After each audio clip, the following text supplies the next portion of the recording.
Previsoka napetost je najpogostejši razlog za to, da pri izvedbi ne pokažemo vsega, kar zmoremo. Športniki in glasbeniki največkrat rečete, da ste živčni, da imate tremo, da vas je strah nastopa ali tekmovanja ali kaj podobnega.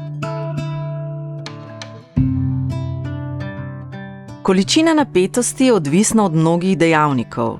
Eden od njih je pomembnost nastopa oziroma tekmovanja. Na večjih tekmovanjih in pomembnejših nastopih je namreč napetost praviloma večja.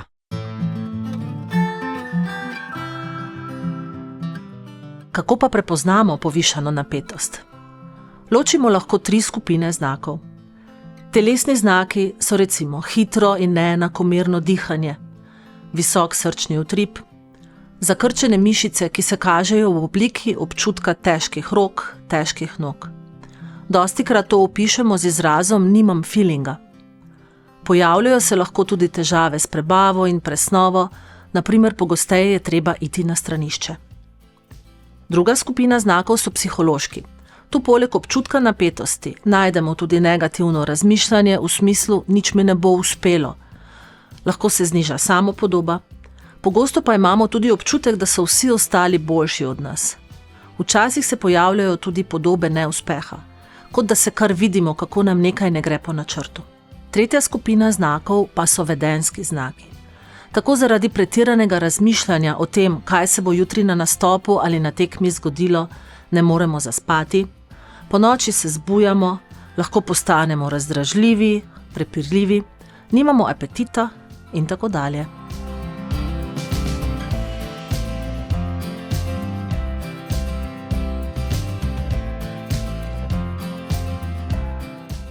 Telesni znaki se največkrat pojavijo na dan tekmovanja ali nastopa, medtem ko se psihični in vedenjski lahko pojavijo že prej.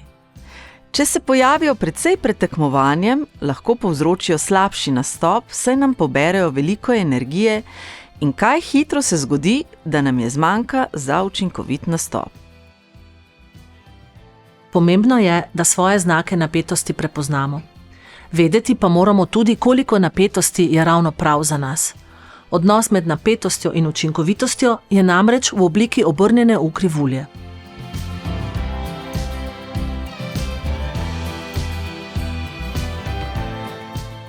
Vsi bi bili na nastopih oziroma tekmovanjih najraje povsem sproščeni, a prevelika sproščenost ne pomeni dobrega rezultata. Saj se počutimo tako, kot da smo zaspani. Naši odzivi bodo počasni, gibi pa nenatančni in neusklajeni. Teorija obrnjene U krivulje opisuje, kako aktivacija napreduje od zaspanosti do budnosti. To je stanje dobre pozornosti, zanimanja, čuječnosti. S tem pa narašča tudi učinkovitost delovanja. Ta pojav pojasnjuje leva stran krivulje. Spenjajoča se krivulja pomeni, da bolj kot smo budni, bolj smo učinkoviti. Če aktivacija narašča še naprej, pride do postopnega upadanja dosežka. Stanje na desni strani krivulje, ko naša aktivacija naraste preko optimalne, opišemo kot živčnost, napetost, zaskrbljenost, imamo tremo. Previsoka količina napetosti se bo odrazila v slabem nastopu, zato je naša naloga najti, kakšni moramo biti, da bomo znali pokazati svojo najboljšo izvedbo. Odnos med napetostjo in uspehom je tudi nekoliko individualen. Nekateri glasbeniki in športniki bodo najboljši takrat, ko so že precej napeti. Nekateri pa morajo biti izjemno sproščeni. V katerem trenutku se krivulja uspešnosti obrne navzdol, je torej odvisno od vsakega posameznika.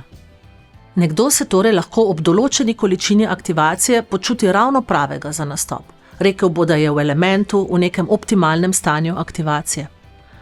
Nekdo drug pa bo isto količino aktivacije občutil kot pretirano in bo rekel, da ima tremo. Spet tretji pa bo takrat imel občutek, kot da se sploh še ni zbudil. U krivulja je namreč idealizirana in raziskovalci pravijo, da na njeno obliko in strmino vplivajo motivacija, situacija, težavnost naloge, športna panoga in tudi drugi dejavniki. Vedno pa je ukrivljena in najboljši nastop je nekje na sredini. Če torej povzamemo naučeno teorijo, se moramo, ko ugotovimo, da smo preveč sproščeni, zbuditi, narediti kakšno vajo za ogrevanje več, morda natančneje razmisliti o načrtu nastopa in tekmovanja, se morda še enkrat pogovoriti s trenerjem ali profesorjem, ali pa v mislih opraviti svoj nastop ali del tega nastopa. Takrat, ko pa smo napeti, ko se znajdemo v težki situaciji, ko nas nekaj skrbi, pa se pojavijo tako telesni kot mentalni in tudi vedenjski znaki napetosti. Takrat je pomembno, da se to napetost naučimo obvladovati. Primerno sproščeni bomo znali naše občutke in telesne odzive bolje prepoznavati in nadzorovati. Ko smo napeti, lahko tako namesto razmišljanja o nastopu ali tekmovanju, čas med čakanjem na nastop porabimo za branje, igranje računalniških igric, pogovor s prijatelji o kakšnih drugih temah, morda gremo ven iz dvorane ali tekmovališča za kratek čas. Skratka, razmišljanje poskusimo preusmeriti v kaj drugega. Seveda pa se lahko sprostimo tudi s pomočjo tehnik sproščanja. Biti sproščen pomeni, da je mirno naše telo in da so mirne tudi naše misli.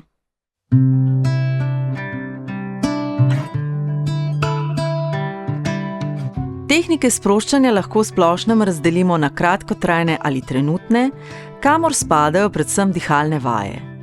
Izvajamo jih lahko kjerkoli in kadarkoli, torej so primerne za uporabo na samem nastopu oziroma tekmovanju. Poznamo pa tudi globoke tehnike sproščanja, s katerimi dosežemo globjo stopnjo sprostitve in o katerih bomo več izvedeli v nadaljevanju. Vadba sproščanja ima mnoge pozitivne učinke.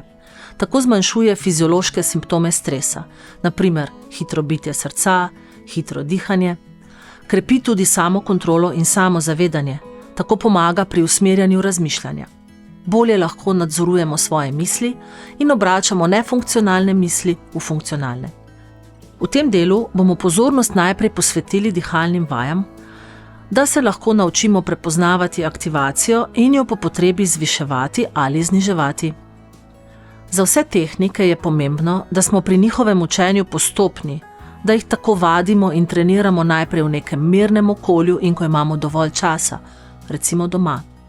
Potem se premaknemo v nekoliko bolj stresno okolje, na primer na trening, in šele, ko jih dobro obvladamo, jih učinkovito začnemo uporabljati v tekmovalnem ali delovnem okolju. Kratkotrajne tehnike sproščanja uporabljamo za zniževanje aktivacije, da se spet osredotočimo, umirimo, da se vrnemo na občutke v lastnem telesu. Kadar smo preveč napeti, bodo namreč tudi naše misli bolj usmerjene na to, kaj vse lahko gre narobe, namesto da bi se osredotočili na gladko izvedbo naučenega. S kratko relaksacijo lahko umirimo napetost, znižamo aktivacijo, ter tem tudi zmanjšamo ali celo popolnoma preprečimo nefunkcionalno razmišljanje in se zopet osredotočimo na nalogo.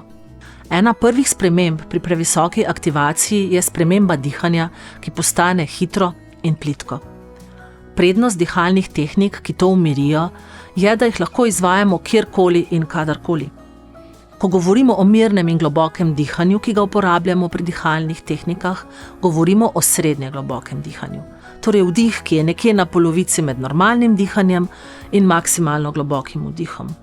Torej ni maksimalno globok vdih, kot bi ga naredili, če bi želeli držati dih čim dlje. Zelo pomemben je tudi izdih, ki naj bo enako dolg kot vdih. S tehnikami sproščanja se lahko naučimo obvladovanja težav, ki nastanejo, in pretrgamo začarani krog slabega počutja. Dokazano je namreč, da smo sproščeni in mirni lažje kos vsakodnevnim izzivom. Poleg tega, z vadbo sproščanja razvijemo večjo občutljivost na telesne občutke in odgovore svojih mišic, kar pomeni, da poznamo in ločimo različna stanja napetosti. Za uspešno izvedene dihalne vaje je treba upoštevati nekatere napotke. V nadaljevanju bova predstavili 2 obliki trebušnega dihanja, ki ga najlažje vadimo leže na hrbtu ali pa v položaju, v katerem lahko ostanemo mirni dalj časa.